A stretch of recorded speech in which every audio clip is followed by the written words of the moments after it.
Öncelikle hepiniz bugün de benim için buraya geldiğiniz için çok teşekkür ederim.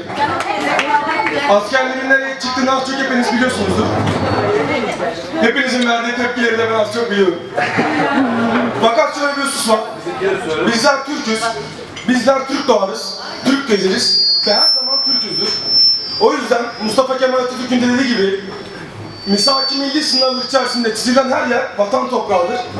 Biz Ege'den Doğu Anadolu'ya her yerde kendimizi biliriz. O yüzden gittiğimiz yerin bir önemi yok. Orada ne yaptığımız önemi var. Buraya geldiğiniz için çok teşekkür ederim. Herkese iyi eğlenceler. İyi akşamlar.